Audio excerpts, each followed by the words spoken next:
Hey, and welcome to map 1 of No Rest for the Living. First positive here, you can see the yellow key right at the start of the level, so you know where it is. Kind of teasing you there. There's a berserk pack here if you know where to go.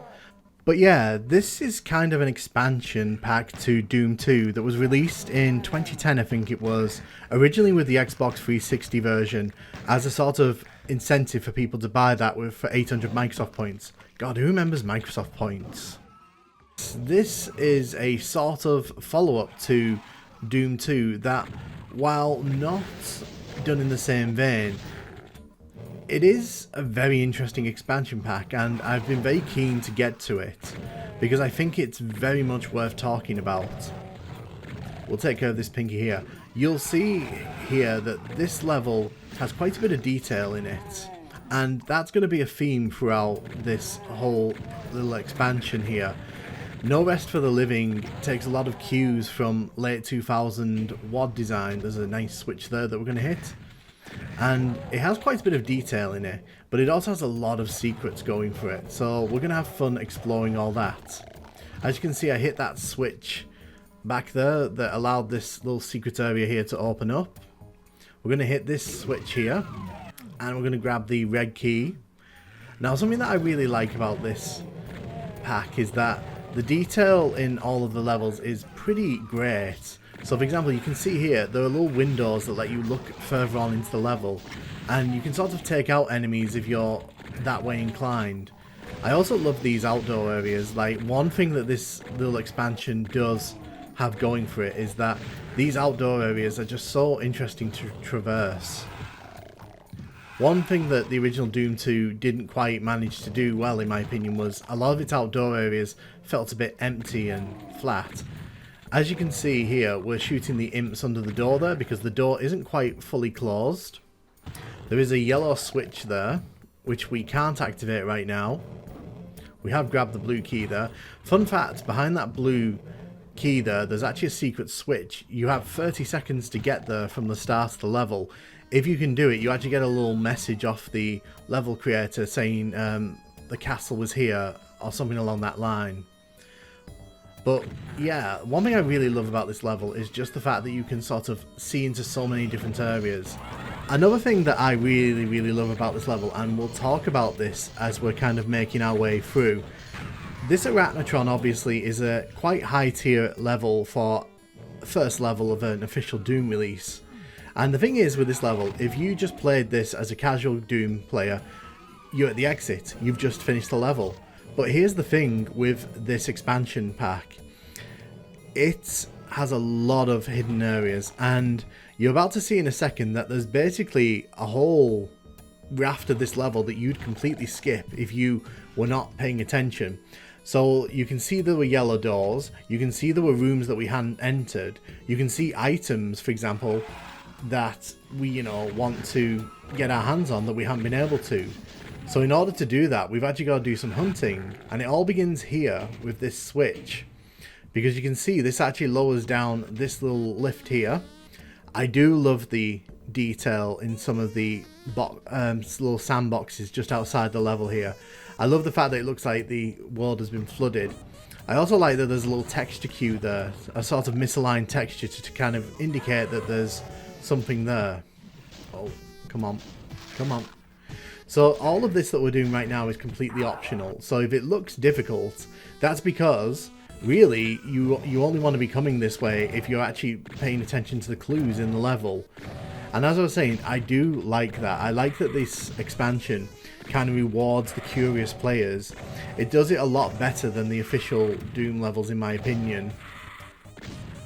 And of course, when I'm saying all of that, it's important to take note that this was designed in the late 2000s, whereas Doom 1, Doom 2, Plutonia, TNT, they were all designed in the mid-1990s. So you have to have perspective on what these levels are trying to achieve.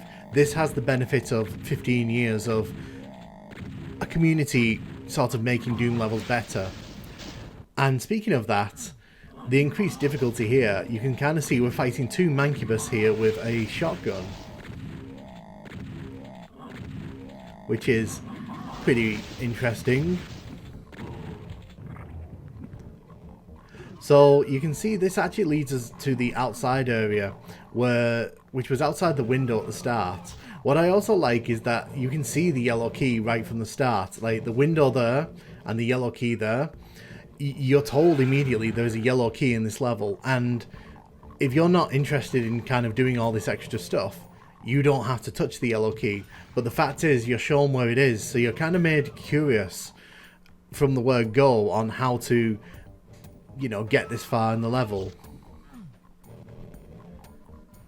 So we're going to grab the yellow key here. Now, grabbing this key kind of unleashes all kinds of hell here, and I'm all for this.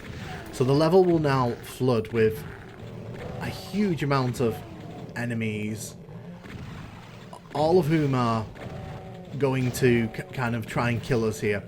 I love that they kind of make use of like mid-tier enemies in this.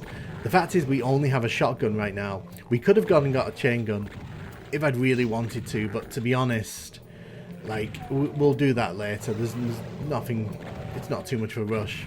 But what I like about this area here is that, yes, it's a box maze, but the thing is, enemies can kind of sneak up on you like this, and they can kind of come at you from all kinds of angles. So you're always in danger here, because you don't really have full line of sight on everything going on around you. And it makes for an interesting little arena, where you have to fight all these pinkies, these imps, these hell knights. Because you can see, these enemies can sneak up on you. They are not afraid to do some sneaking.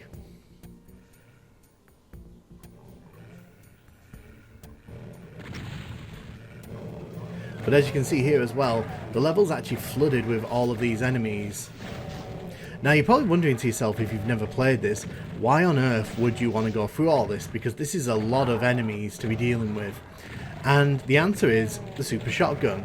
So if you want to get your hands on the super shotgun early in this episode, you've actually got to go through all this, which I think is pretty interesting. I like it when levels kind of use weapons as prizes. Because you can grab the super shotgun later on in this episode, but the point is, if you want it now to make this level and the next level a bit easier, this is how you do it. You've got to do it this way. You can see there's a whole bunch of enemies. So we're going to return to where we were earlier on. And you can see here, there's a door here. We're going to come back to the yellow switch that we saw earlier on, and it opens up this door here. And if we turn to the left here, once we've killed these imps and the shotgunner, we can actually grab the super shotgun. And of course there's a little trap here, because the game just has to throw a little trap in. But yeah, these enemies are following us through the level here, so we're going to deal with them as quickly as we can. Oh wow, how did they get in there? But yes, this level turns to absolute chaos when you kind of unravel it. It's like an onion. It has layers to it, and you peel away and there's just more to the level, which is pretty fun.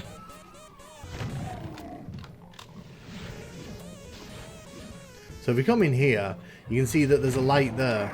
That kind of indicates to us that there's a secret, and we're going to make sure that we grab that secret as soon as possible. Take you out. See, once you grab the super shotgun, it kind of makes the crowd of enemies trivial, but that's half the fun, because you've worked hard to get this super shotgun. Another thing I love here, you can see that this switch here actually shows you what it's doing. So if you look down beneath there, you can see the door opening and closing, so you can actually see what the secret is actually doing. So it's not just like a random switch with a random door somewhere. You're actually being led to what the solution is. And as you can see, we grabbed the chain gun here. I think the only secret we've missed, other than that message that I mentioned, was the map. But to be honest, I'm not really fussed about grabbing that. But as you can see, this level went from, that's mildly interesting, to, that's really fun. And I think that that's kind of a testament to the strength of the level design here. I know some people probably think it's a bit too overworked. There's a lot going on, that the horde of enemies are a bit too much, but in my opinion, this is really, really fun, and this is a great first level in my opinion, because it kind of sets the tone for what's going to be coming in the rest of this episode, and that's really what you want out of a first episode. Again, love how like there's little viewpoints in this level that let you look down and across the level to places where you might not have been to yet. There's a lot of teasing and a lot of guiding through design in this level that I think is really strong, and it's why the Earth Base for me is one of my favourite Doom 2 levels from the retail games across the board. It's really fun, and it's challenging, but it's not super challenging. And here's the thing, if you're casual, if you're new to Doom, and this was your first Doom experience, you don't have to touch any of that extra stuff, because it's just kind of there for the people who are curious and the people that want to kind of explore these levels deeper. And yeah, like I said, one of my favourite levels, but I'd love to know what you guys think of this one. Do you think that this is a great first level? Where do you rank it among the first Doom levels across the retail games? Let me know, and thank you very much for watching.